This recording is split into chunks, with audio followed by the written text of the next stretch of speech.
Hello நண்பர்களே, இன்னைக்கு நம்ம endlessunity சேனல்ல ஒரு மிக முக்கியமான வீடியோ தான் பார்க்க போறோம். வீடியோ கடைசி வரைக்கும் ஸ்கிப் பண்ணாம பாருங்க, அப்பதான் உங்களுக்கு எல்லா தகவல்களும் தெரியும். நம்ம வீட்டில் அனைவரும் சமையல் எரிவாயு சிலிண்டர்கள், அதாவது கேஸ் சிலிண்டர்களை சமைக்கிறதுக்கு பயன்படுத்துகிறோம். அந்த சமையல் எரிவாயு சிலிண்டர்களோட காலாவதி தேதி, அதாவது எக்ஸ்பைரி டேட்டை எப்படி கண்டுபிடிக்கிறது அப்படிங்கிறத தான் இந்த வீடியோவில் நம்ம பார்க்க போகிறோம். நம்ம வழக்கமாக கடைக்கு சென்று எந்த பொருள் வாங்கினாலும் அதோட எக்ஸ்பைரி டேட், அதாவது காலாவதி தேதியை பார்த்து தான் வாங்குவோம். அதே போல தானே நம்ம கேஸ் சிலிண்டர்ஸ்க்கும் இருக்கணும். அப்படி கேஸ் சிலிண்டர்ஸோட எக்ஸ்பைரி டேட்டை எப்படி செக் பண்ணுறது, அப்படி காலாவதியான சிலிண்டர்களை பயன்படுத்தினா என்ன ஆகும் போன்ற விஷயங்களை இந்த வீடியோவில் நீங்கள் தெரிஞ்சுக்கலாம். எரிவாயு சிலிண்டர்களோட மேல் பகுதியில் ஒரு வளையம் 3 கம்பிகளோடு இணைக்கப்பட்டிருக்கும். அவ்வாறான கம்பிகளில் 2 கம்பிகள் சிகப்பு நிறத்திலையும் ஒரு கம்பி மட்டும் ஏதேனும் ஒரு நிறத்தில் ஒரு ஆங்கில எழுத்து மற்றும் 2 எண்களை கொண்டிருக்கும்.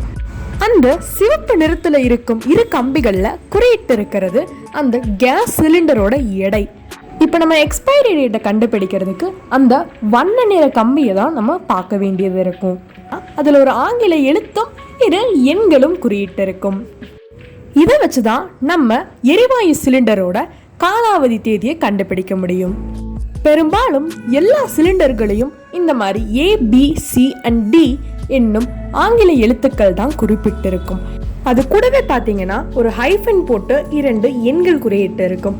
அந்த எண்கள் அதோட எக்ஸ்பைரி இயர், அதாவது காலாவதி ஆண்டை குறிப்பிடுது. உதாரணமாக 25, அதாவது 25 அப்படின்னு குறிப்பிட்டிருந்தா அது 25வது வருடம் காலாவதியாக போகுது அப்படிங்கிறத குறிப்பிடுது.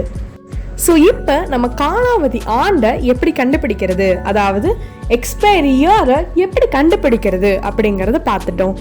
இப்போ அந்த வருடத்தில் எந்த மாதம் காலாவதி ஆகுது அப்படிங்கிறத கூட நம்ம கண்டுபிடிக்கலாம். அதை தான் இந்த ஆங்கில எழுத்துக்கள் உணர்த்துது. அதில் ஏ அப்படின்னு குறிப்பிட்டிருந்தா ஜான்வரி, பிப்ரவரி மற்றும் மார்ச் மாதங்களையும், பி அப்படின்னு குறிப்பிட்டிருந்தா ஏப்ரல், மே, ஜூன் மாதங்களையும், சி அப்படின்னு குறிப்பிட்டிருந்தா ஜூலை, ஆகஸ்ட் மற்றும் செப்டம்பர் மாதங்களையும், டி அப்படின்னு குறிப்பிட்டிருந்தா அக்டோபர், நவம்பர் மற்றும் டிசம்பர் மாதங்களையும் உணர்த்துது. அதாவது அந்த ஆங்கில எழுத்து குறிப்பிடும் மாதங்கள்ல அது காலாவதி ஆயிடும் அப்படிங்கிறது தான் உணர்த்துது. இப்போ வாங்க உதாரணத்திற்கு நம்ம இந்த சிலிண்டரோட எக்ஸ்பைரி டேட்டை கண்டுபிடிக்கலாம். இந்த சிலிண்டரில் B22 அப்படின்னு குறிப்பிட்டிருக்கு.